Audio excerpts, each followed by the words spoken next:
Action সাইডে যখন যাবে তাদেরকে আমার পিছে থাকতে হবে, বিকজ তারা আমার সাথে পারবে না। এটা ওপেনলি চ্যালেঞ্জ করছি। সুপারস্টার রজনীকান্তকে রুবেলের ওপেন চ্যালেঞ্জ। আমি রিসেন্ট রুবেলের একটা ইন্টারভিউ দেখলাম। সো ওই ভিডিওতে তিনি রজনীকান্ত, চিরঞ্জীবী তাদেরকে ওপেন চ্যালেঞ্জ ছুড়ে দেন। যদি সেই কমেন্টসগুলো চেক করেন বা কিছু পোস্ট দেখেন সোশ্যাল মিডিয়াতে, যে রুবেল রজনীকান্তকে ওপেন চ্যালেঞ্জ ছুড়ে দিচ্ছে চিরঞ্জীবীকে, তাদের থেকে সে কি বেটার। বাট আপনি যদি পুরো ইন্টারভিউটা বা পুরো সেই ভিডিওটা ভালোভাবে দেখেন, সে কিন্তু একটা জায়গার কথা বলেছে, সেটা হচ্ছে অ্যাকশন। সো এটা আপনাকে মেনে নিতে হবে। যদি অ্যাকশনের কথা আসে তাহলে ওনাদের থেকে অবভিয়াসলি রুবেল সেটা বেটার করবে। বাট সে কিন্তু এটাও স্বীকার করেছে যে যদি অভিনয়ের জায়গা থেকে অভিনয়ের কথা বলে তাহলে সে অনেক অনেক পিছিয়ে, তাদের ধারে কাছেও নেই। বাট অ্যাকশনে সে তাদেরকে চ্যালেঞ্জ দিতে পারে। অডিয়েন্সের ভিতরে একটা প্রবলেম রয়েছে যে আমাদের একটা নায়ককে, আমাদের একজন অ্যাক্ট্রেসকে অন্য কোনো ইন্ডাস্ট্রির নায়কের সাথে যখন তুলনা করে, কম্পেয়ার করে, আমাদের ইন্ডাস্ট্রির নায়কদের বা অভিনেতাদের তাদের কাছে কিছুই মনে হয় না। এটা রিজন হিসেবে তারা দেখায় তাদের সিনেমা এত এত কালেকশন করছে, তাদেরকে এত এত মানুষ চিনে। বাট অভিনয়ের জায়গা থেকে যদি কথা বলি, আমাদের এখানেও এমন কিছু পারফর্মার রয়েছে, এমন কিছু অভিনেতা রয়েছে, তারাও তাদের থেকে বেটার, তাদেরকে বিট করে দিতে পারে, কিন্তু তারা সেই সুযোগটা পাচ্ছে না। একজন সুযোগ পেয়েছে, বড় একটা ইন্ডাস্ট্রিতে বিলং করে, বাট আমাদের দেশটা ছোট, আমাদের ইন্ডাস্ট্রি ছোট, তারা সুযোগটা পায়নি, তারা এখানে বিলং করে। জাস্ট এটাই পার্থক্য। এটার কারণে অনেক সময় দেখি যে কোনো নায়কের একটু ফলোয়ার্স বেশি, সে হয়তো কোনো বলিউড বা সাউথের আমাদের এখানকার কোনো অভিনেতার সাথে তার যখন কম্পেয়ার করা হয়, তখন আমাদের ইন্ডাস্ট্রির সেই অভিনেতা বা নায়ককে তাদের যোগ্যই মনে করে না। ভাই, আমাদের এক মোশাররফ করিম আর এক চঞ্চল চৌধুরী, তাদের ভিতর সেই ক্যাপাবিলিটি, তাদের ভিতর সেই এনার্জিটা রয়েছে। যদি অভিনয়ের জায়গার কথা বলেন, যদি অভিনয়ের কথা আসে, তাহলে এই দুজনকে আপনি সাউথ বলেন, বলিউড বলেন বা অন্যান্য ইন্ডাস্ট্রির কথা বলেন, সেই ইন্ডাস্ট্রিগুলোতেও যারা অনেক ভালো পারফর্মার, তাদেরকে খুব সহজে বিট করে দিতে পারে আমাদের এই দুজন আর্টিস্ট। এটা বানিয়ে বলার মতন কিছু না, কিন্তু সে অনেক বড় একটা ইন্ডাস্ট্রিতে বিলং করে। আমাদের একজন মোশাররফ করিম, একজন চঞ্চল চৌধুরী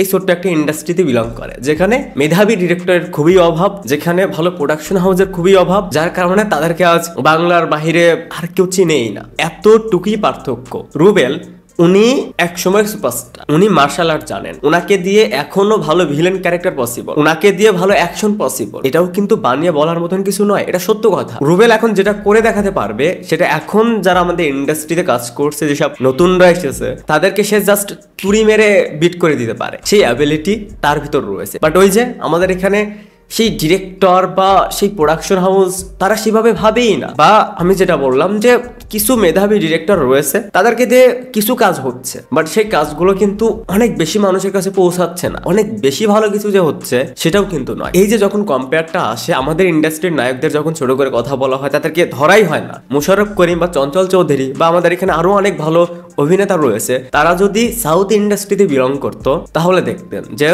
আজ আমরা বিজয় সেতুপতিকে যেভাবে দেখতে পাচ্ছি, ঠিক সেভাবেই আমরা মোশাররফ করিমকেও দেখতে পারতাম। শুধু পার্থক্য জায়গাটার, শুধু পার্থক্য ইন্ডাস্ট্রি, এছাড়া কোনো পার্থক্যই নেই আমার চোখে। একজন শাকিব খান সবকিছুই পারফেক্ট, বাট আজ পর্যন্ত তাকে দিয়ে একটা পারফেক্ট সিনেমাই কেউ ডেলিভার করতে পারেনি। এই দোষটা আসলে কার? শাকিব খানের, নাকি সেই ইন্ডাস্ট্রিতে যেসব ডিরেক্টর বা যেসব প্রোডাকশন হাউসের সাথে সে কাজ করছে তাদের? তার ভিতর তো সবকিছুই রয়েছে, বাট আপনি যদি সেটাকে ইউটিলাইজ না করতে পারেন, সেই ব্যর্থতা সেই ইন্ডাস্ট্রির, সেই ব্যর্থতা তার না। সে আজ বলিউডে থাকলে, সে আজ সাউথে থাকলে, সে আজ দাপিয়ে বেড়াতো। মোশাররফ করিম, চঞ্চল চৌধুরী, তারাও যদি অন্য ইন্ডাস্ট্রিতে থাকতো, তারা যদি এই প্রফেশনেই থাকতো, তারাও আজ দাপিয়ে বেড়াতো। আমাদের এইখানে কাজ করে যতটুকু তারা জনপ্রিয়তা লাভ করেছে, তাহলে ভাবুন ওনারা যখন বড় কোনো ইন্ডাস্ট্রিতে থাকতো, তখন তাদের পপুলারিটি কোথায় থাকতো? আমাদের এখানে যদি আপনি ভালো অভিনেতার কথা বলেন, পাবেন, অনেক পাবেন। যদি গুড লুকিং, সাথে ভালো পারফর্মার, সেটাও পাবেন, সেই প্যাকেজটাও পাবেন। আপনি এমন একজনকে খুঁজছেন একটা ক্যারেক্টারের জন্য, যে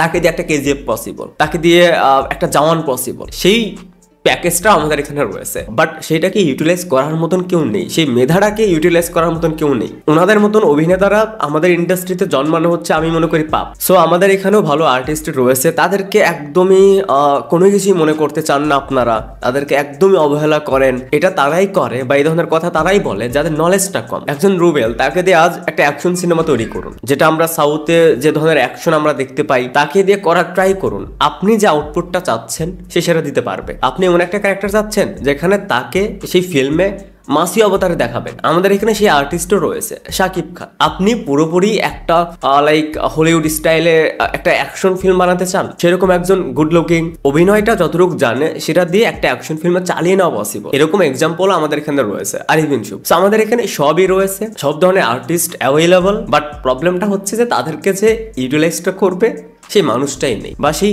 ভিশনটাই কারণ নেই। আপনি স্ক্রিনে ডেডলি কাউকে চাচ্ছেন যে অভিনয়টা করবে ফাটিয়ে, সেই ক্যারেক্টারটাকে সে একদম খেয়ে ফেলবে, আফরান নিশো। সো আমাদের এইখানে মেধাবী আর্টিস্ট অভাব নেই, শুধু তাদেরকে ইউটিলাইজ করার মতন সেই ক্ষমতাটা কারণ নেই। যাই হোক, এই ছিল ওভারঅল বিষয়টা নিয়ে আমার ওপিনিয়ন। আমার কথার সাথে আপনার দ্বিমত থাকতেই পারে, এটা একান্তই আমার পার্সোনাল ওপিনিয়ন। আপনাদের কি মনে হয় পুরো বিষয়টা নিয়ে সেটা জানাতে পারেন। Thanks for watching.